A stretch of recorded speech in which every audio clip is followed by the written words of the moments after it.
Salut à tous, c'est Bismart. On est reparti. Alors on est reparti avec une heure de macroéconomie. Et en même temps, c'est le vrai gros point d'interrogation du moment. On est tous, vous êtes tous au cœur des entreprises à se demander ce qui peut se passer, quelle peut être la taille de la vague qui peut nous tomber dessus.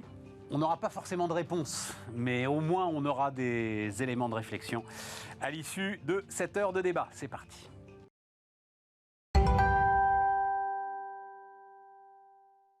Donc autour de la table, Hélène Botchon, bonjour Hélène, bonjour. Économiste OCDE pour BNP Paribas, Clément Ras, salut Clément, salut Stéphane. Prof d'économie à la Sorbonne. Et à Sciences Po. Et à Sciences Po, voilà, Sorbonne et Sciences Po. Et Denis Ferrand, salut Denis, bonjour. Directeur général de Rexecode. Donc, grandes données macroéconomiques. Je vais donner juste les derniers chiffres. C'était donc les prévisions de l'INSEE hier soir. C'est pas encore la grande enquête trimestrielle de l'INSEE, c'est ça, ce qui est tombé hier soir. Donc c'est les prévisions. Donc légère croissance au deuxième trimestre pour la France, plus 0,25%. L'inflation, donc 5,2% en mai, 5,4% en juin, 6% pour l'alimentaire. L'inflation sous-jacente, ça vous m'expliquerez ce que c'est que l'inflation sous-jacente. Mais visiblement, c'est ça le chiffre le plus important. À 3,5%. Voilà. Et puis, quand même, le chiffre, même s'il s'explique évidemment, et je pense que dans cette période, il n'est pas forcément significatif, mais c'est vrai que le chiffre du commerce extérieur qui est tombé hier est très spectaculaire. 31 milliards d'euros de déficit au premier trimestre, c'est 2 fois plus sur un an. De déficit du commerce extérieur. Tout cela, évidemment, très largement imputable à l'énergie. On passe une barre symbolique, de 100 milliards d'euros sur 12 mois. Ouais. En ce qui concerne notre déficit extérieur, c'est quoi, Hélène, l'inflation à qui je pose la question? Au prof. L'inflation sous-jacente, c'est quoi l'inflation sous-jacente? C'est juste un concept qui calcule le taux d'inflation en enlevant certaines variables très volatiles, voilà. Notamment les matières premières et certains produits laitiers, par exemple. D'accord, voilà, c'est donc ça. C'est pour mesurer l'inflation de fond, l'inflation structurelle. Donc 3,5%, là ça veut dire qu'il se passe vraiment quelque chose. Oui, c'est plus fort qu'effectivement une inflation non sous-jacente à 3,5%, c'est sûr. C'est pas une non, mais ça, j'ai l'impression de parler à un banquier central. Là. Non, vous connaissez la phrase de Greenspan, si vous m'avez compris, c'est que je me suis mal exprimé. Mais parce que par exemple, la BCE, là, le fameux objectif d'inflation qui n'en est pas un, mais qui en est un quand même, c'est l'inflation sous-jacente ou c'est l'inflation en général? C'est l'inflation dans son ensemble. C'est l'inflation d'ensemble, mais en réalité, la BCE réagit à l'inflation sous-jacente, qui est véritablement la manifestation d'une mécanique inflationniste installée dans l'économie au-delà de chocs qui peuvent survenir. Voilà. Et donc là, on est dedans. Très un excellent banquier central. Et donc là, on est dedans, Denis. Oui, on commence à y être. Mais il faut bien décomposer la nature de ce qui est dans le sous-jacent. En fait, le sous-jacent, grosso modo, c'est l'inflation sur les prix des produits manufacturés, l'inflation des produits manufacturés, et l'inflation des prix de services. Actuellement, c'est les prix des produits manufacturés qui augmentent beaucoup. Parce que les produits manufacturés réagissent au choc de prix sur l'énergie, au choc de prix sur les matières premières. Et donc, on a l'ombre portée du choc qui est intervenu. Les prix des services, eux, réagissent plus à ce qui va être un effet de diffusion du choc initial de prix via les salaires, puisque la composante salaire dans la formation des prix des services est plus importante que cela n'est le cas pour les prix des produits manufacturés. Et donc, ce qui est très important de surveiller, c'est le phénomène de transition. On a déjà eu la première transition du choc alimentaire, du choc énergie sur les produits manufacturés. Est-ce qu'on va avoir la deuxième transition du choc produits manufacturés sur le choc des prix des services? Et là, on sera véritablement passé dans une inflation générale. Et on n'y est pas encore, là? Pas encore sur les services, mais c'est franchement tangent. Le premier point qu'il va falloir surveiller, ça va être l'évolution des loyers, parce que les loyers entrent dans les services et c'est une composante importante. Il y a déjà des hausses de prix qui interviennent sur les services de transport, mais là, c'est aussi un effet énergie, bien entendu, qui joue. Et il va falloir vraiment surveiller les autres services qui sont plus classiques, les services d'hôtellerie, les services de coiffure, les services d'assurance. Est-ce que ça commence à répercuter ou forfait téléphonique? Les forfaits, oui, tout à fait. Des choses comme ça, quoi. Et sachant que derrière la prévision de l'INSEE aussi, je crois qu'ils intègrent un effet possible de diffusion de la hausse du SMIC qui est prévue, qui a eu lieu d'ailleurs. Et ça rentre complètement dans la problématique que tu viens de décrire avec cette diffusion au prix des services. Et puis aussi pour revenir aux 2%, à la cible de 2% de la BCE, de quasiment toutes les banques centrales en fait. Donc, on a dit que ce 2%, c'était l'inflation, on va dire, totale, qui intègre tous les postes de l'indice des prix à la consommation. Mais dans l'idée de la BCE, pour arriver à ce 2%, à l'horizon qui lui va bien, le plus vite possible, il faut que le sous-jacent, il faut que l'inflation sous-jacente, grosso modo, elle soit aussi à 2%, ou en tendance à 2%. Quand on est dans un environnement normal où on n'a pas les chocs sur les matières premières qu'on a aujourd'hui. Mais a priori, dans un environnement sans tension particulière sur le prix des matières premières, les deux indices sont très proches. Ouais. Voilà. Donc ce 2%, il vaut pour l'inflation totale comme pour l'inflation sous-jacente. Bon, est-ce qu'on est dans cette fameuse période de stagflation, Hélène ? Non, on n'y est pas. C'est un nom un peu affirmatif, donc il ne faut pas être affirmatif. Moi j'aime bien les noms affirmatifs des macroéconomistes, c'est tellement rare. Alors en fait, au moment où on se parle, stricto sensu, pour moi on n'est pas du tout en stagflation. L'inflation monte, mais le taux de chômage baisse. Si je définis la stagflation comme une période, on va dire, prolongée dans le temps, phénomène pluriannuel, combinant inflation élevée et chômage élevé ou chômage qui monte. Souvenez-vous, dans les années 70, à la grosse louche, on avait des taux d'inflation à 2 chiffres et un taux de chômage à 2 chiffres aux États-Unis. Aujourd'hui, on n'est pas du tout dans cette configuration. Mais la limite, le point important de mon propos, c'est aujourd'hui. Et effectivement, la question qu'on peut se poser, et demain, quelles sont les perspectives ? C'est quoi le scénario le plus probable compte tenu des chocs qui sont à l'œuvre ? Mon sentiment. Mais toi, tu regardes, c'est l'emploi. Ton sujet, c'est l'emploi, en fait, et le témoin, c'est l'emploi. Bon, mais on en reparlera après de l'emploi, parce que visiblement, c'est un sacré mystère. D'accord. C'est l'élément déterminant qui fait qu'on bascule ou pas dans ce scénario stagflationniste. Ouais. Pour ma part, pour compléter par rapport à ce qu'évoque Hélène, moi, c'est à la fois l'emploi, mais également l'investissement. Qui me semble déterminant pour apprécier la stagflation. Mais en réalité, ça participe du même mouvement. Ça participe d'une capacité à préparer l'avenir, d'embaucher ou d'investir. Et ce que l'on a jusqu'à présent dans la composition de la croissance, c'est qu'on voit bien l'effet de l'inflation, parce que ce qui recule en termes de postes de demande, c'est la consommation. On a complètement l'expression du choc de prix sur le niveau de la dépense. En revanche, les anticipations, mesuré au travers de l'emploi, plus 0,3 encore d'emplois au premier trimestre en France, mesuré au travers également de l'investissement des entreprises, c'était plus 0,7 au premier trimestre, eh bien ces deux postes-là nous disent qu'il y a encore une projection de croissance. Et donc, tant que cette projection de croissance est là, alors c'est difficile, me semble-t-il, de parler de stagflation. Mais le jour où ça se retourne sur ces postes-là, oui, à ce moment-là, on pourra probablement en parler. Clément ? Oui, ça m'inspire juste deux petites remarques. Sur ce qu'on disait juste avant, c'est vrai que sur les 2%, il y a vraiment un sujet d'interprétation majeur et qui avait été soulevé à l'époque par Benoît Cœuré, qui était membre du directoire de la BCE, sur qu'est-ce qu'on entend par cible d'inflation de 2%. Et lui dit, c'est une moyenne sur plusieurs années, par exemple sur 10 ou 15 ans. C'est également à l'époque ce que disait Agnès Benassi-Kéré quand elle était présidente déléguée du CAE. Et on voit bien qu'aujourd'hui, si on s'amuse à faire ce calcul-là, en fait, il n'y a pas forcément de problème. C'est pas parce qu'on est à 4, 5 une année, ou même 2 années.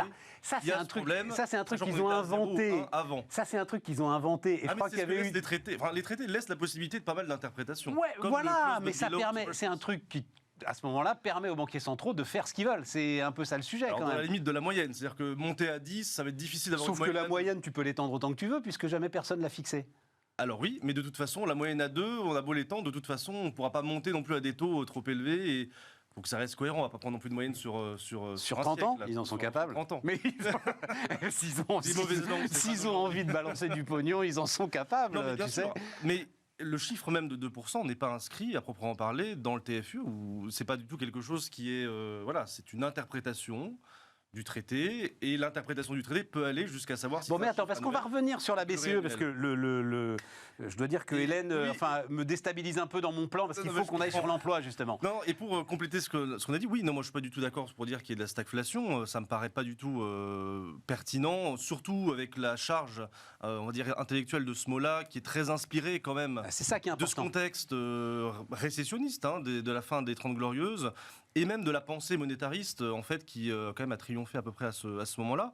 À mon avis, alors il y a des débats là aussi techniques, mais on est plutôt sur une forme de retour partiel dans certains pays de la courbe de Phillips, en fait, avec une inflation un peu plus élevée et un taux de chômage. Il faut que tu nous expliques la courbe de Phillips, pareil. Il faut nous expliquer ce que c'est la courbe de Phillips. Une relation inverse entre le taux d'inflation et le taux de chômage, qui se manifeste par une sorte de dilemme entre accepter plus d'inflation et avoir moins de chômage, ou à l'inverse, avoir plus de stabilité des prix et un plus grand niveau de chômage. Ben ça, on y reviendra justement, parce que on est plutôt dans ce cas-là. C'est la question que se pose la BCE. Enfin, c'est la question qui sous-tend en fait une remontée ou pas des taux d'intérêt. Mais alors, il y a un article de Blanchard là-dessus qui disait notamment aux États-Unis qu'il y avait un fort retour de la courbe de Phillips. C'était assez intéressant. Aux États-Unis. Oui, aux États-Unis. Sauf qu'en zone euro, je suis pas certaine, mais justement, on peut en discuter, qu'on soit dans la même configuration. Aux États-Unis, avec une situation où il y a désormais 2 offres d'emploi pour un chômeur. Oui. Donc on a un déséquilibre fondamental sur le marché du travail, avec encore certains qui ne sont pas revenus sur le marché du travail. On a toujours un taux de participation inférieur de 0,7-0,8 points par rapport à la situation que l'on avait préalablement en Covid. Donc on a encore un peu les remugles de cette situation. Donc ça veut dire que là, dans ces conditions-là, la politique monétaire peut servir d'extincteur, de calmer un petit peu la machine, c'est parfaitement légitime, puisque la machine économique est en surchauffe d'une certaine manière, quand tu te retrouves avec 2 offres d'emploi pour un seul chômeur. Notre banquier central national, M. Villeroy de Galhau, qui... Voilà, attends, parce que on va y aller. Mais revenons sur l'emploi. Ouais. Parce que là, c'est quand même super intéressant. Donc, tu dis effectivement, hausse de 0,3% des effectifs du secteur privé fin mars, c'est ça, plus 66 000 postes. Selon l'enquête Pôle emploi Crédoc, qui a un petit mois, 3 millions d'embauches restent prévues en 2022. Point important, 71% en CDD de plus de 6 mois et en CDI. Ouais. Bon. Sauf que, et ça, je sais qu'on en parle ensemble depuis un bon moment, il y a une décorrélation entre le PIB et l'emploi. Ouais. Et qu'il y a un mystère autour de l'emploi. Comment est-ce que vous... Je voyais là dans les Échos, Éric Heyer qui dit, en gros, il y a 500 000 postes inexpliqués, ce qui m'a fait penser presque à des embauches de précaution. C'est-à-dire, il y a une telle tension sur les embauches, y compris en France, qu'en fait, des patrons embauchent à tout prix, même s'ils savent qu'ils n'auront pas d'activité en face. Comment est-ce que tu regardes ça? C'est effectivement les pratiques de rétention de main-d'œuvre que l'on voit souvent quand il y a ces situations de tension sur les embauches. Alors déjà, pour réconcilier un peu les chiffres de la macro et les chiffres de l'emploi, il faut rappeler qu'il y a quand même toujours 290 000, en tout cas c'était en mars, il y a toujours 290 000 personnes en activité partielle, ce qui fait 80 000 en équivalent temps plein. C'était la dernière métrique dont on pouvait disposer. Et si tu enlèves les 290 000, en fait, tu te rends compte que l'évolution de la valeur ajoutée du secteur marchand et l'évolution de l'emploi salarié privé, quand tu le compares à la situation pré-pandémie, elle est à peu près identique. En gros, on a... Donc, tu n'as plus de bugs entre la croissance économique et la croissance de l'emploi. Voilà, tu n'as plus de bugs, ou en tout cas, tu l'atténues très fortement. Tu l'atténues très fortement. Ce qui veut dire... Donc, toi, tu ne penses pas qu'il y a 500 000 postes inexpliqués ou alors, non, je ne te demande pas de dire du mal de tes confrères, mais c'est juste pour le débat, ça m'intéresse. Je peux quand même. Non, mais le FCE pour dire du mal. Surtout, ce que cela veut dire, c'est que dans ce cas, il faut accepter, ça veut dire qu'on est passé sur un régime où il n'y a plus de gain de productivité. Oui. Or, ce n'est pas la tendance fondamentale. La tendance fondamentale, c'est 0,8 points à peu près. Sur la décennie 2010, la productivité, c'est 0,8 points par an. Donc, on retrouve bien, in fine, il y a 1,6 points d'emploi en surplomb. D'une certaine manière, et donc 1,6 points, on retrouve bien les 400 000. Donc, même une fois qu'on a purgé de l'emploi activité partielle, on se retrouve avec une disparition de l'emploi, avec une disparition des gains de productivité. Donc il faut regarder comment l'économie s'est recomposée, quels sont les secteurs dans lesquels on a eu accélération d'activité, est-ce que ce sont des secteurs qui ont un plus faible niveau de productivité globale que l'ensemble, et auquel cas, eh bien, on a déformé la structure de l'emploi vers de l'activité qui génère peu au total de valeur ajoutée. Et ça, quand tu regardes ça, c'est ta conclusion? Ça doit être ça, non? Parce qu'effectivement, c'est dans les secteurs qui ont été les plus affectés par la crise du Covid-19 qu'on a eu, dès qu'il y avait levé des confinements et des mesures de restriction de l'activité, un redémarrage hyper vigoureux donc, de l'activité dans ces secteurs-là, hôtellerie, restauration notamment, et que c'est dans ces secteurs-là notamment que le rebond de l'emploi a été le plus fort et qui est derrière les bons chiffres. Alors 2021, sur début 2022, là j'ai pas en tête tout le détail sectoriel, mais l'histoire de 2021 qui est aussi surprenante et pour une grande part liée, on va dire, à la composition de l'emploi, et ajouter à ça beaucoup de créations dans la santé et l'éducation. Et là aussi, on peut y voir un effet de la crise du Covid-19. Donc, il y a effectivement cette histoire-là. Ouais. Et il y a également l'effet, quelles sont les personnes qui ont saisi les emplois? Et notamment, on a une très forte progression de l'emploi des alternants, de l'emploi d'apprentis qui vont être comptabilisés en emploi. Tout à fait. Et donc, il faut regarder les statistiques des demandeurs d'emploi. La catégorie pour laquelle le nombre de demandeurs d'emploi a le plus baissé, ce sont les plus jeunes. Et ce sont des personnes qui n'ont peut-être pas d'ores et déjà le niveau de productivité, même si j'ai toujours du mal à associer un niveau de productivité à une personne, mais il n'y a peut-être pas le niveau de productivité qui est celui d'un employé moyen. Et donc, ce sont des éléments qui poussent à la déformation vers un peu moins de gains de productivité dans l'immédiat. Bon, ok. Clément, tu valides tout ça? Non, mais non seulement je valide tout ça, mais c'est vrai qu'Éric Heyer avait déjà publié il y a quelques années cette idée de rétention d'emploi, rétention d'embauche. Il avait déjà estimé, c'était au début du quinquennat d'Emmanuel Macron, 2017 ou 2018, dans un papier effectivement qu'il y avait déjà un suremploi selon lui, c'est-à-dire une surembauche dans certains secteurs, et c'est vrai que ça peut expliquer cela. Après, ce qui est intéressant, c'est intéressant parce que c'est sur la discussion autour de la stagflation, c'est clé, quoi, justement. Oui, et le réflexe que tu as effectivement de dire, et qu'on a tous en général, de dire il y a une corrélation très forte entre le PIB et l'emploi, que tous les économistes connaissent sous le nom de loi d'Okuhn, qu'on avait déjà évoqué ici, corrélation entre les deux, ça montre que dans des périodes quand même qui sont un peu particulières, comme la nôtre aujourd'hui, eh bien, l'élasticité de la demande d'emploi par rapport au PIB n'est plus du tout la même en réalité que dans des périodes où, on va dire, il n'y a pas effectivement cette déformation de la demande des entreprises sur le marché du travail. Et enfin, voilà, je ne comprends pas cette histoire d'élasticité de la demande d'emploi. C'est simplement qu'on évalue économétriquement, mathématiquement, la corrélation entre la variation du PIB et la variation du taux de chômage ou du taux d'emploi. Et normalement, il y a une corrélation positive. Normalement. Mais l'intensité de cette corrélation positive, elle dépend des époques, des périodes, des secteurs. Et là, effectivement, si on faisait le calcul aujourd'hui, on n'est plus effectivement dans la même élasticité que dans une période comme 2017-2018. Sachant que, comme l'a dit Denis, je crois que ce qui est très important, et en même temps ça peut être une source de crainte, c'est de montrer que puisqu'on crée peu de valeur ajoutée avec beaucoup d'emplois, en termes de niveau de richesse et de niveau de développement, c'est quand même pas forcément extrêmement positif. Voilà, c'est ça. C'est ça le même sujet. Si on peut se satisfaire qu'il y ait moins de chômeurs. Pour le dire brutalement, il vaut mieux un ingénieur dans une usine qu'un serveur dans un McDonald's. La valeur ajoutée créée par ces deux emplois n'est pas la même. C'est le problème, à mon avis, même vraiment le seul vrai de la désindustrialisation. C'est effectivement la faiblesse des gains de productivité dans le secteur tertiaire. Non, c'est vraiment pas évident. Moi, j'emploierais aussi le terme de on a une croissance possiblement plus riche en emploi. Enfin, quand on a de l'activité... Mais ça veut dire qu'elle est moins efficace. Je vais le dire comme ça.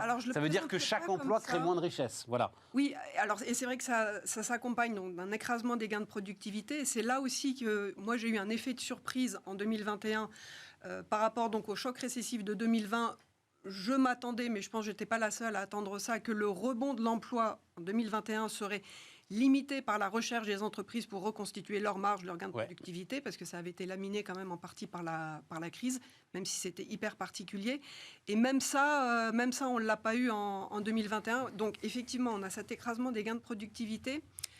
Mais dans le contexte actuel où on a un taux de chômage qui baisse, qui est revenu à des plus bas qu'on n'avait pas connus depuis fort longtemps, mais aller plus loin dans cette baisse du taux de chômage, entre guillemets, moi je serais prête à accepter des gains de productivité écrasés pendant plus longtemps pour rogner encore plus dans le chômage de masse et aller plus loin vers le plein emploi, le 5%, le Graal. Voilà, donc... Il y a aussi le traitement très différencié de l'emploi pendant la récession qui a joué pendant la récession Covid.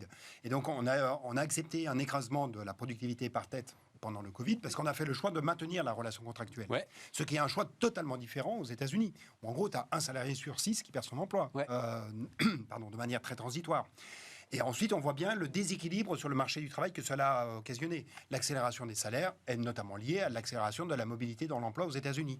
Et on n'a pas une même mobilité dans l'emploi. Donc, c'est aussi très intéressant de voir combien le mode de traitement de l'emploi pendant la période de la pandémie nous a fait accepter une baisse de productivité par tête temporaire, mais occasionne aussi moins de réactions salariales parce que cela crée moins de conditions propices à une accélération de la mobilité, contrairement à ce que l'on peut voir aux États-Unis. Et juste une dernière petite remarque, il y a quelque chose qu'on maîtrise encore assez mal, et c'est très sectoriel, et c'est même très territorialisé par pays. L'analyse de Patrick Artus qui montre ça, c'est on a du mal à savoir quel est l'impact aussi des dernières innovations sur l'emploi et sur le volume de l'emploi. Tu sais, avec toujours ce débat, est-ce que finalement le progrès technique détruit plus d'emplois qu'il n'en crée ? C'est un débat qui n'a pas de fin et qui est surtout très ancré historiquement. Et il est possible que dans la période actuelle, on ait un double phénomène où certaines innovations créeraient un peu plus d'emplois qu'elles n'en ont détruit. Ça pourrait expliquer aussi le regain de la vigueur du taux d'emploi. Et en même temps, avec un phénomène de polarisation du marché du travail, puisque un certain nombre d'innovations, certes, peut-être, elles créent plus d'emplois qu'elles n'en ont détruit, mais elles polarisent complètement le marché du travail. Une innovation avec, en gros, 5 emplois détruits, 1 très qualifié, 4 pas très qualifiés. Et les deux phénomènes risquent de se produire en même temps, et c'est probablement quelque chose sur lequel on aura un peu de recul. Je pense, quand tu dis ça, je pense furieusement à la digitalisation des restaurants, par exemple. Oui, exactement. Voilà. Hein, et ça, où c'est tu as effectivement encore pas 5 livreurs à vélo qui... Exactement. mais qui font un emploi sur lequel des questions se posent. Oui. Alors d'ailleurs, on peut en dire un un mot, problème puisqu'ils pour le marché du travail d'abord. ils votent là en ce moment. Hein, juste, ça me permet de rappeler ça, parce que je pense que c'est un processus intéressant. Donc vote des travailleurs des plateformes du 9 au 16 mai. Alors, je n'avais pas le chiffre hier, là, je l'ai 123 593 inscrits, donc il y a eu un gros boulot qui a été fait par l'organisme créé pour l'occasion, dont j'ai oublié le nom, qui est dirigé en tout cas par Bruno Mettling, l'ancien DRH d'Orange. Donc 123 593 inscrits, 39 000 chauffeurs donc VTC et 84 000 livreurs. Les syndicats parleront d'un succès à 5% de participation. Ouais, mais c'est le début d'un processus. Enfin, je sais pas, un mot là-dessus. Ce sera enfin, on peut faire le parallèle avec ce qui s'est passé chez Amazon. Où, pareil, alors c'est dans un autre contexte, bien entendu. Ah oui, non, je crois que ça n'a rien à voir, Avec la création du Denis. syndicat. Avec la création, oui, d'un syndicat au sein d'Amazon. Alors, c'est évidemment pas les travailleurs de plateforme, c'est pas du tout la même relation. Ah non, ça n'a rien à voir. Mais je trouve que dans la manière dont s'affirment aussi des mouvements, justement, d'identification d'un type de métier, c'est quelque chose qui est assez nouveau. Amazon, c'est... Enfin, alors d'abord, en plus, tu as Amazon aux États-Unis, puis Amazon en Europe, qui n'est pas du tout là. Bon, là, il n'y a pas de sujet avec Amazon. Enfin, il y a un sujet en ce moment de négociation salariale, mais comme il va y avoir partout un sujet de négociation salariale. Amazon aux États-Unis... Bon, c'est un truc, voilà, ça n'appartient qu'aux Américains, cette idée de refuser les syndicats, etc. Mais, enfin, tu es dans une relation de travail ultra classique. Ouais. Là, tu es sur la naissance. Personne dans le monde sait comment traiter, en fait, l'ensemble de ces gars. Souviens-toi, référendum en Californie. La Californie a l'air catégorique sur l'idée que, allez, c'est des vrais travailleurs, ils ont un vrai contrat de travail. Boum! Et un référendum casse la volonté du... Au Royaume-Uni également. Voilà. Alors, au Royaume-Uni, ils ont un statut hybride. Ouais. Voilà. Et donc... Là, je trouve que nous, bons vieux Français, là, pour une fois... Des condamnations. On a eu Deliveroo qui a été condamné. Vieille affaire. Oui, attention, alors là, pour le coup, le traitement médiatique de cette histoire Deliveroo c'est du n'importe quoi total. Non, mais t'as raison. Parce que c'est une histoire qui n'existe plus, en fait. Non, bien sûr, mais rien ne dit que la jurisprudence n'évolue pas dans un sens plus favorable à ces travailleurs dans les années à venir. Alors Clément, je vais te renvoyer vers une émission qu'on a faite, non, parce que le sujet me passionne, et donc je le dis d'un mot, émission qu'on a faite, je vous redonnerai la date. Il faut toujours regarder les anciennes émissions. Exactement. Et le sujet, en fait, ce que j'apprends quand je fais ces émissions avec les experts du droit du travail, le sujet, c'est qu'en fait, c'est toujours des cas individuels. La jurisprudence en droit du travail, elle est en fait quasiment inexistante ou en tout cas très très compliquée à mettre en place. On l'a vu notamment avec l'histoire du barème pour les prud'hommes, qui n'est toujours pas terminé, toujours pas réglé, etc. Parce qu'à chaque fois, ce sont des cas individuels. À chaque fois, c'est Monsieur X, dans une situation bien particulière de travail, qui n'est pas Monsieur Y, ses relations avec telle ou telle plateforme. Alors en plus, mais même quand ça remonte en cassation, derrière, c'est des cas individuels. C'est pour ça que je trouve que la démarche de Bruno Mettling est très intéressante. C'est-à-dire, OK, on va essayer d'amener d'abord des représentants, ça va prendre un peu de temps, ça va être un peu compliqué, et puis on va voir ensemble ce qu'on fait. Et voilà, je trouve ça remarquable, je voulais saluer ça. Et rien ne dit d'ailleurs que ça ne crée pas d'ailleurs un tout petit peu plus d'inflation salariale. En plus, oui, en plus. Alors, attends, parce que on parlait effectivement de ce qui s'est passé pendant le Covid. Ça, c'est encore un chiffre, et ça, Denis, tu suis ça de très très près. Donc, il manque, là encore, pardon pour le terme, 40 000 défaillances d'entreprises. Donc ça, c'est le cabinet Asterès qui nous dit ça, qui fait autorité sur la question. Voilà, c'est donc des défaillances qui visiblement n'auront jamais lieu. Le taux de défaut sur les PGE reste estimé autour de 3% par la Banque de France. Et 14% des TPE-PME ont utilisé d'ores et déjà le PGE pour investir. Avec, donc, nous dit Altares, amélioration structurelle du tissu des entreprises françaises.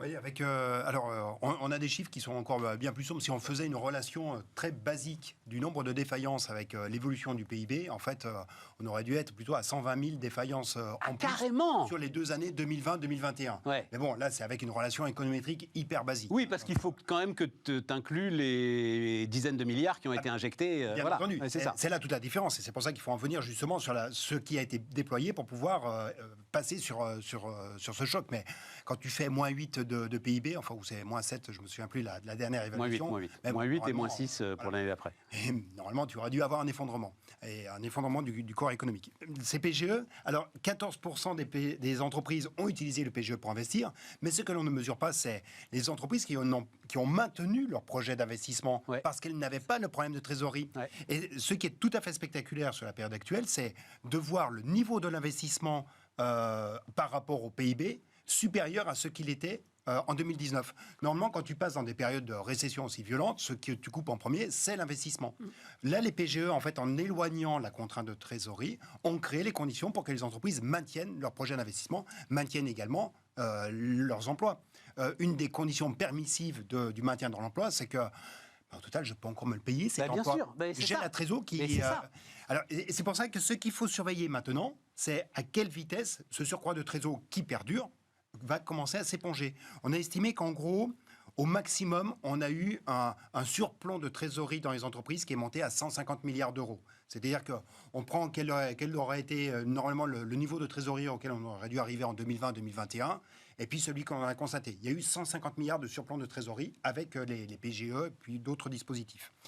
Là, on est redescendu à 120 milliards. Donc, il y a encore une trésor qui est abondante. Mais ce qu'il va vraiment falloir surveiller, me semble-t-il, c'est l'évolution de ce surplomb, parce que il est consommé quand même dans les remboursements de PGE, consommé aussi dans les augmentations de coûts. Oui, voilà, c'est ça. C'est-à-dire que c'est aussi ce qui a permis de freiner l'effet inflationniste de la hausse de l'énergie et de la hausse des matières premières pendant quelques mois. Voilà, c'était rendu supportable. C'était supportable parce et maintenant, ça ne l'est plus. Ou en tout cas, les entreprises ont choisi de passer les hausses de prix parce qu'elles se rendent compte que leurs clients sont dans la même situation et commencent à les accepter. Ça ne l'est plus. Voilà, ce qui fait que on peut supporter encore ce choc, c'est si on arrive à transmettre le prix. C'est bien toute la question désormais de regarder quelles vont être les entreprises qui vont accumuler de la trésorerie et quelles vont être celles qui vont en perdre. Parce que là, on est en train de basculer dans un jeu à somme nulle avec du déséquilibre qui va être très important entre les entreprises.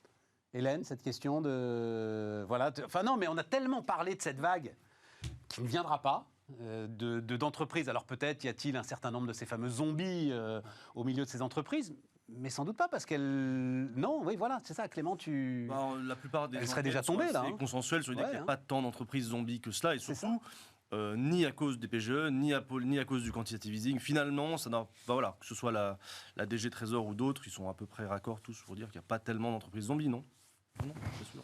Et le fait est que dans ces défaillances évitées, ça boucle aussi avec notre thématique sur l'emploi et de la résistance de l'emploi. Exactement. Ça a aidé à préserver, voire peut-être à en créer. Exactement. Et je trouve qu'on voit en fait à nouveau toute l'efficacité des mesures d'urgence qui ont été déployées pendant la crise et que Denis a réévoqué. Il y a eu vraiment un ensemble de mesures qui a permis d'amortir assez considérablement le choc sur le corps économique. Et aujourd'hui, on en voit encore en fait les effets positifs. Et sur la trésorerie, effectivement, c'est super intéressant. Enfin, le chiffre que tu cites de ce surplomb de trésorerie que je ne connaissais pas et qui s'avère très important, alors qu'en même temps, l'enquête Rexecode AFTE montre qu'au contraire, les entreprises se montrent sensiblement plus inquiètes sur justement l'évolution de leur trésorerie. Donc voilà, voir dans quelle mesure ce matelas, entre guillemets, d'épargne, de trésorerie du côté des entreprises, va être consommé vite ou pas. Et sur la transmission, des hausses de coûts dans les prix de vente, dans les prix de consommation, en fait, on est en plein dedans, parce qu'il y a déjà des entreprises qui, on le voit dans les indices dont on dispose, on voit qu'il y a un peu plus de, pardonnez-moi le terme, de pricing power du côté des entreprises.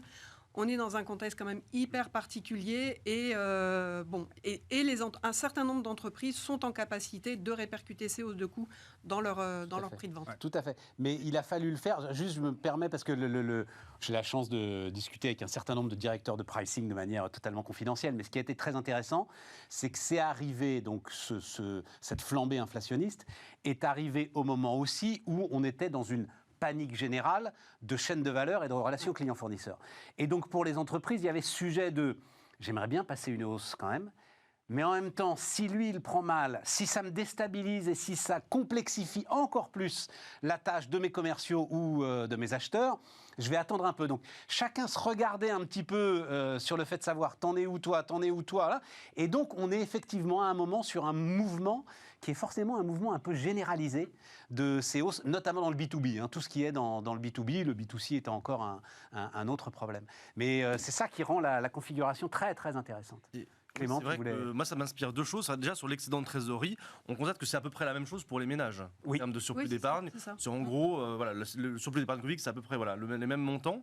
Et deuxième remarque, c'est vrai que là, on retrouve à la fois aussi bien dans la théorique, mais de manière aussi très concrète, l'intérêt aussi de la concurrence quand même. Et c'est exactement ce que disait Hélène avec le pouvoir de marché de certaines entreprises. On entend souvent, parce que c'est quand même une personnalité médiatique, Michel-Édouard Leclerc qui vient sur les plateaux télé en disant nous, on est dans un contexte très concurrentiel, on essaie de tout faire pour ne pas passer les hausses de prix, etc. Mais on voit bien quand même que l'un des déterminants majeurs pour les entreprises pour savoir si elles fixent les prix un peu plus haut, etc., c'est quand même le degré de concurrence sur leur marché. Et j'attends avec impatience de voir à quel point les entreprises s'entendent entre guillemets indirectement pour passer ensemble les hausses de prix ou au contraire faire des pressions plus ou moins fortes, secteur par secteur. En termes de cartel, je crois pas, Clément. Non, c'est pour ça que je dis en revanche, bien sûr. dans la chaîne de valeur, tu vois. Guillemets, voilà. Dans la chaîne de valeur. J'ajouterais quand même un point pour bien distinguer les deux éléments entre le surplomb de trésorerie et des entreprises et la surépargne des ménages. Ce sont quand même deux phénomènes qui sont très différents. C'est le même montant, mais du côté des ménages, c'est dans le patrimoine, c'est à l'actif du patrimoine des ménages. Le surplomb de trésorerie, c'est à la fois de l'actif pour les entreprises, mais c'est aussi du passif, parce que ce surplomb de trésorerie a été formé par de la dette. Donc c'est quand même pas tout à fait la même chose. Et d'ailleurs, quand on parle là d'un nouveau PGE résilience, tu penses que ce serait nécessaire C'est surtout que ça ne peut plus être la même chose que ce que l'on a déployé pendant la pandémie. Pendant la pandémie, c'était une mesure qui se voulait générale. Là, on est en train de passer dans le moment où il va falloir faire un peu comme la même chose que pour les ménages, pour le coup, où on se dit que la mesure à 18 centimes, c'est une mesure qui n'a aucun sens, il faut faire de la discrimination. Les mesures en faveur du renforcement de la situation bilancielle des entreprises, pareil, elles doivent être appréciées au cas par cas. Parce qu'on va être dans des situations où il y aura des entreprises qui sont price makers et d'autres qui sont price takers, donc certaines qui sont en capacité de passer les hausses de prix et d'autres qui les prennent, qui les subissent. Et donc, il va falloir bien distinguer entre ces catégories d'entreprises désormais. Bon, mais on va marquer une pause, là ou là. On aurait dû la marquer d'ailleurs depuis un petit moment. Non, mais à la fin de cette discussion passionnante, en fait, on n'est pas foutu. Ma première question, stagflation, ça voulait dire globalement, on est bien dedans. Je crois que c'est inventé dans les années 60, stagflation en Angleterre, c'est ça, où ils étaient vraiment au fond du trou. J'avais ça en tête quand le mot avait émergé, je crois. Début des années 70 en Grande-Bretagne, quand le FMI tapait à la porte, etc. Et tout. Donc là, non, voilà. On est sur une situation qui vous semble solide, des entreprises qui investissent, une trésorerie qui est là et des emplois qui correspondent à une activité. Bon, c'est pas mal. On marque une pause.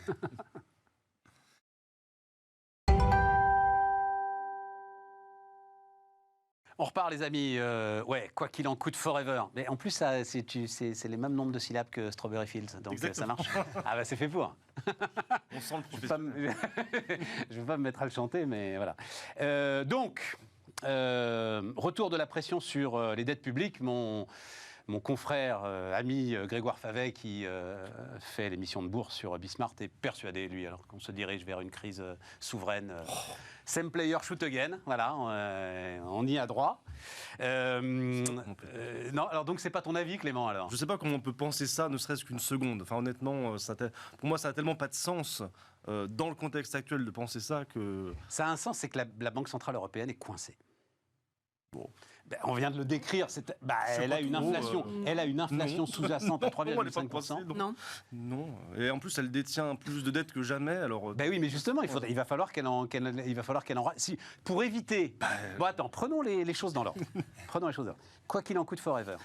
Là, donc, inflation, reprenons les chiffres, 5,2% en mai, 5,4% en juin.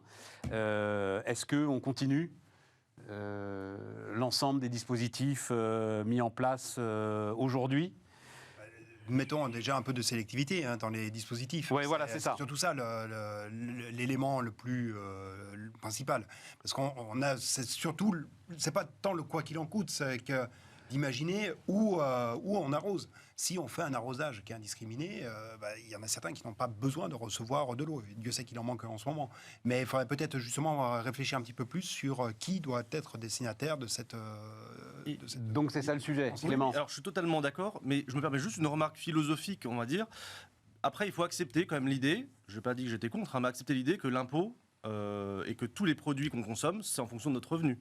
Parce que finalement, faire une discrimination sur le prix de l'essence entre les riches et les pauvres, c'est considérer qu'on doit payer progressivement tout ce qu'on consomme en fonction de notre niveau de revenu. Et c'est une question philosophique, parce que c'est pas le cas actuellement. Le principe des impôts, comme la TVA... Non, parce que là, tu arrives... Alors, sur les... Attends, parce que on paye le produit le même prix. Si on commence à payer le produit de manière différente parce qu'on a un niveau de revenu plus ou moins élevé, indirectement... Hein, non, Clément, c'est toi qui me l'as expliqué en plus. L'essence, c'est très particulier parce que c'est cette fameuse élasticité de la demande. C'est-à-dire, l'essence, tu n'as pas le choix.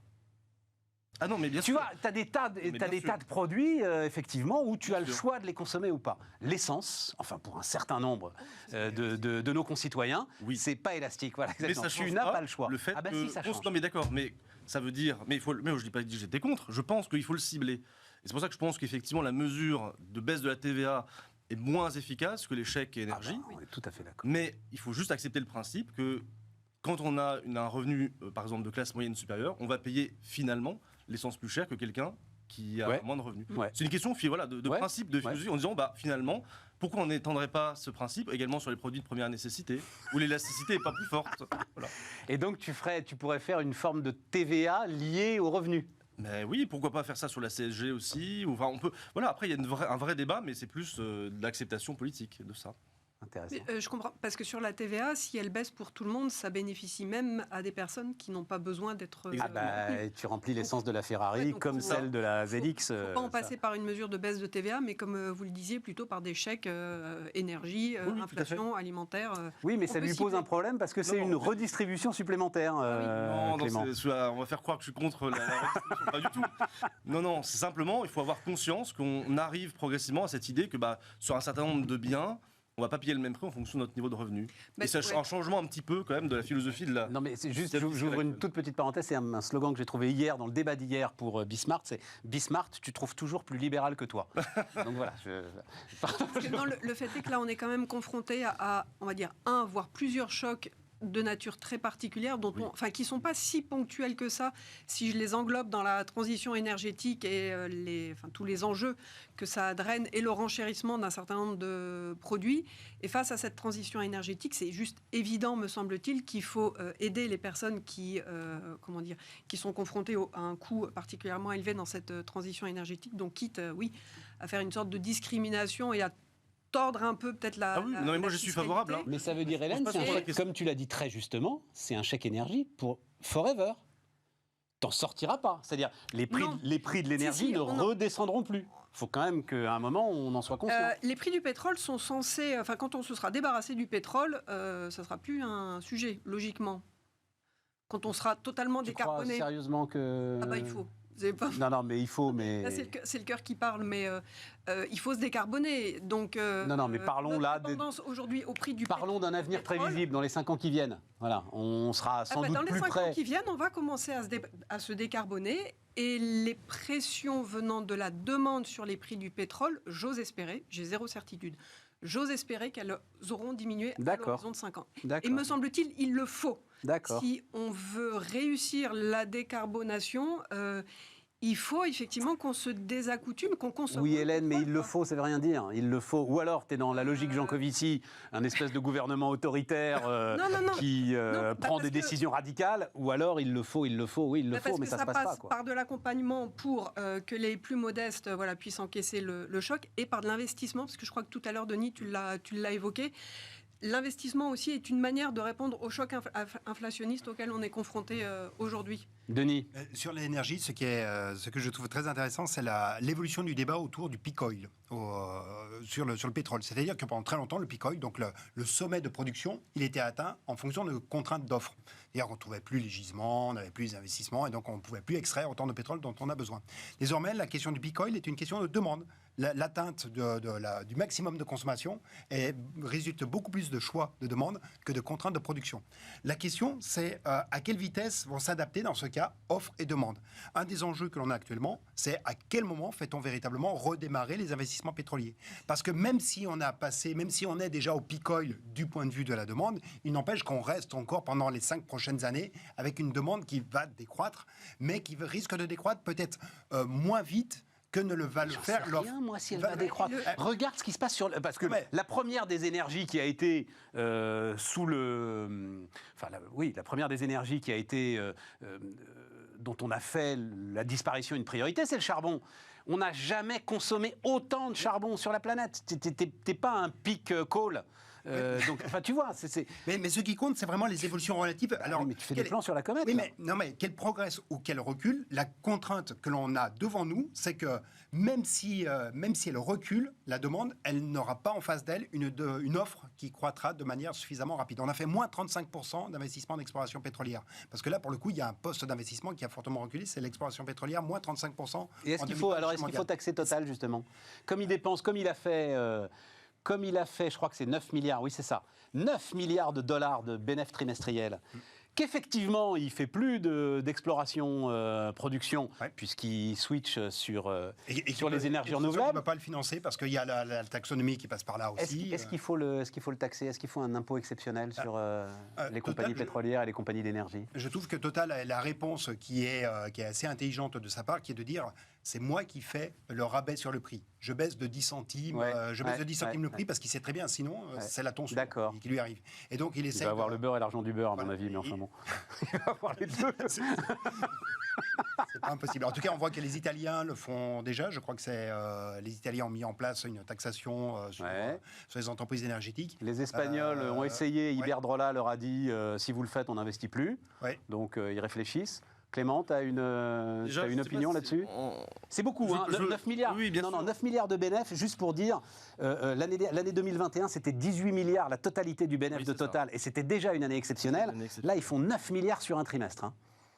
Alors, ça va devenir Google, leur les truc. Impôts,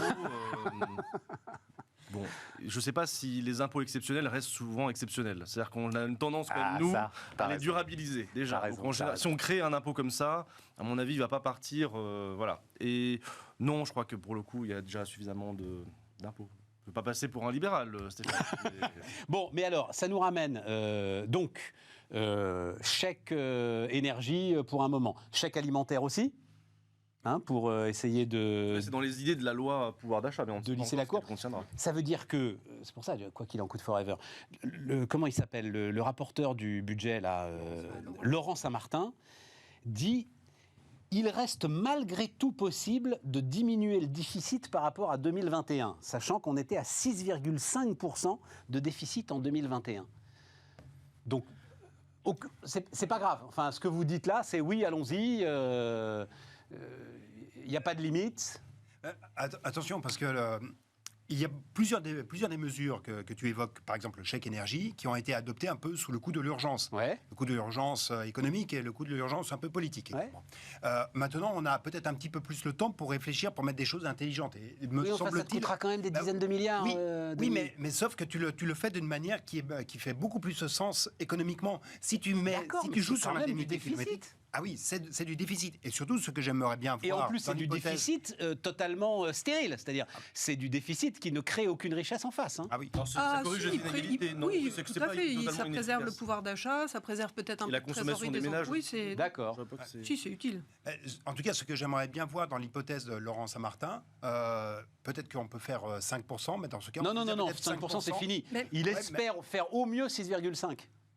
Et tu me dis qu'il ne va pas y avoir de... En fait, moi, je suis surprise par ce chiffre. 4%, qu'est-ce qu'il avait comme hypothèse de croissance en sous-jacent 4%. A priori, il avait 4%. Parce que si on fait un peu de tambouille des chiffres, et si on revient... Donc aux prévisions, enfin les dernières que j'ai en tête, les prévisions du budget 2022, donc on avait 4% de croissance pour 2022 et 5% de déficit. Absolument. Et 2021, 8,5% de déficit. On a 6,5%, 2 points de moins. Ces 2 points de moins, mécaniquement, toutes choses égales par ailleurs, ils viennent améliorer aussi la prévision de déficit pour 2022. Donc au lieu du moins 5, on a moins 3.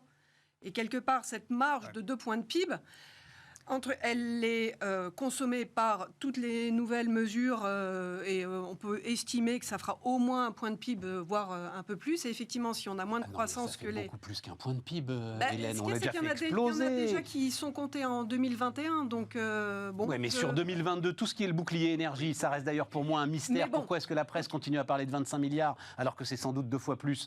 Enfin, je ne sais pas pourquoi les mecs font pas les calculs, mais enfin bon, peu importe. Mais ça, ça t'a explosé tes 2 points de PIB. Supposons, donc il y a plus, mais voilà, cette marge de l'amélioration sensible, enfin plus importante que prévu du déficit en 2021, ça fait qu'on a un point de départ quand même moins dégradé, ça donne un petit peu de marge, et ce qui fait que le 5% que le gouvernement attendait, en septembre 2021 pour toute l'année 2022, bah, si ça se trouve, moi je le jetterai pas tout à fait. Toi, tu le jetterais pas à la poubelle, d'accord. Une petite remarque, pour faire le lien aussi avec ce qu'on disait juste avant, il ne faut pas oublier qu'il y a de l'inflation et que...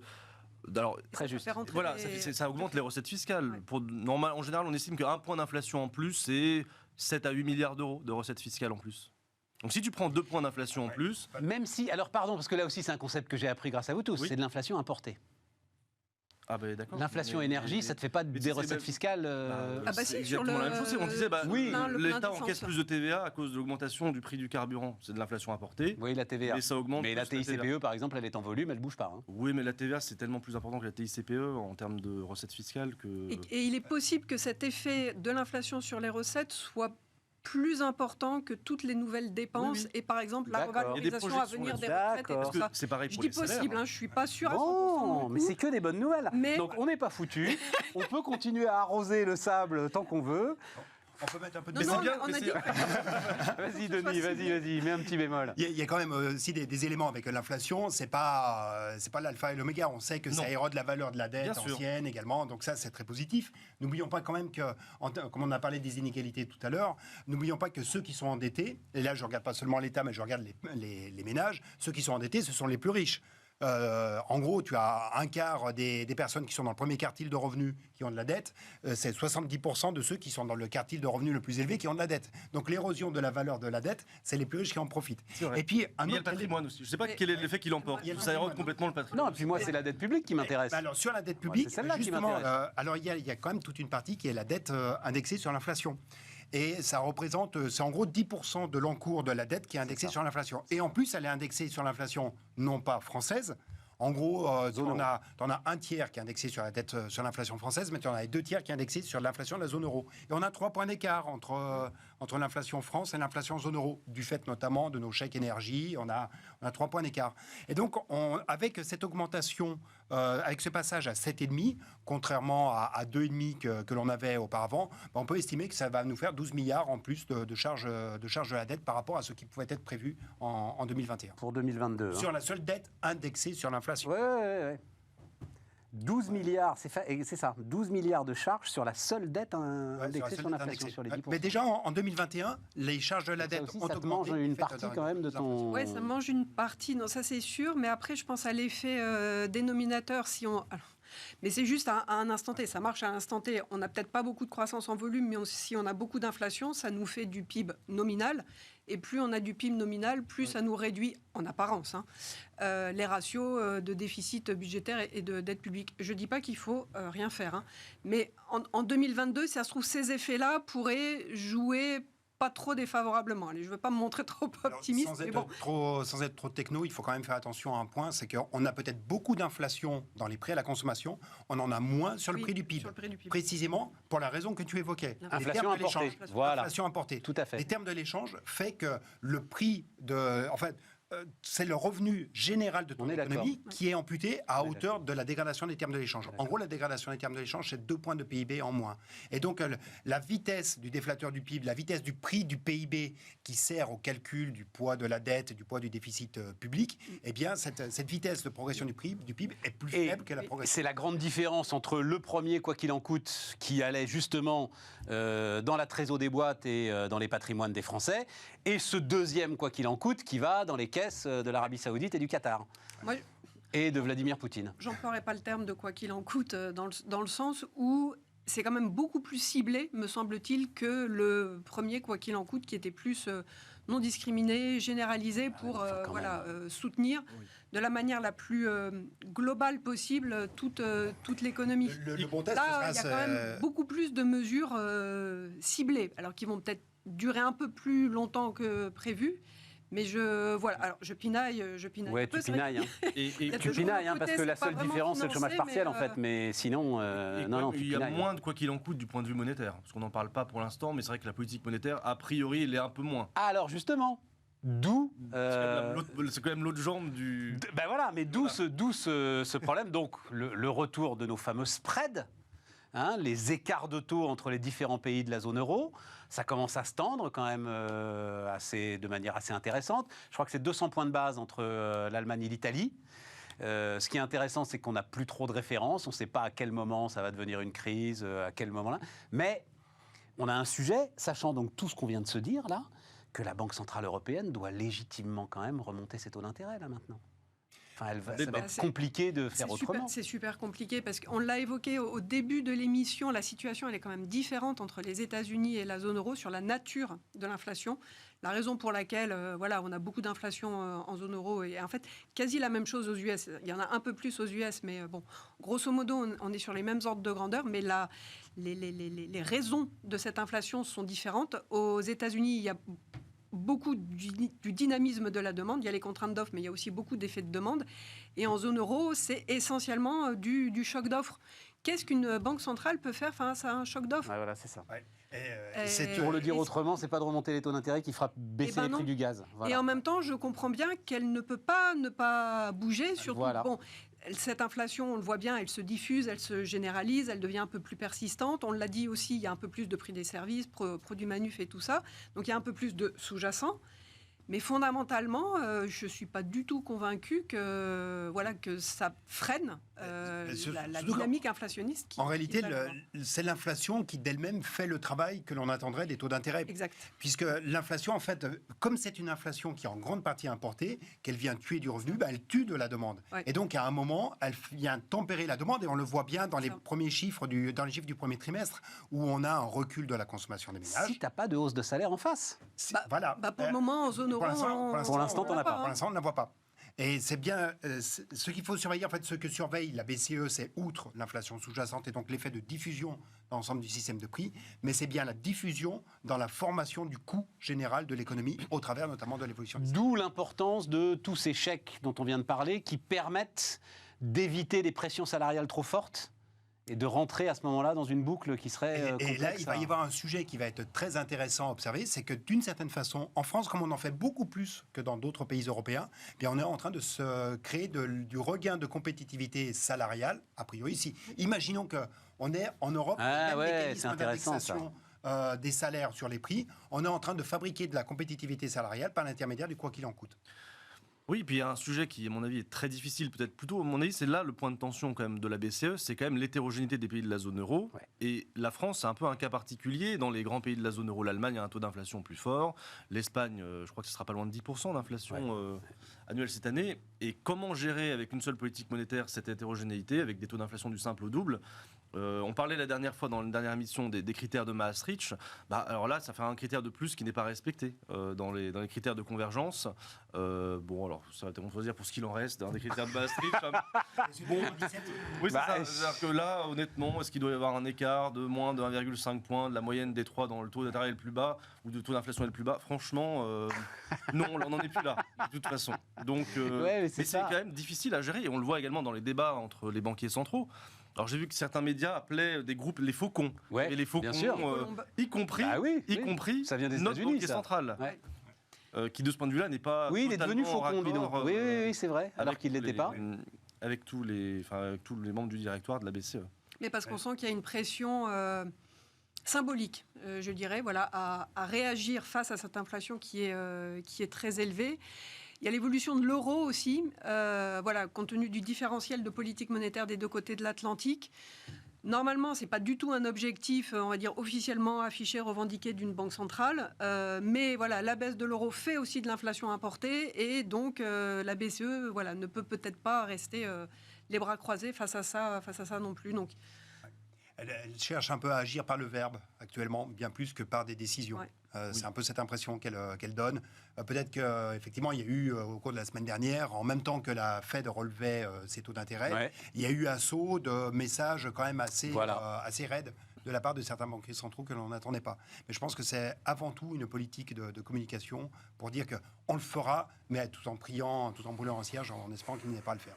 Et en même temps, au moindre problème, au moindre risque pour la dette publique, franchement, on peut s'attendre à ce que la Banque Centrale Européenne refasse ce qu'elle a déjà fait. Je suis d'accord. Voilà, donc c'est pour ça... Pour toi, parce qu'il y a quand même un peu de juridisme, quoi. Enfin, tu peux pas non plus, t'as beau être Banque Centrale Européenne, tu peux pas non plus lâcher le pognon comme ça en claquant des doigts.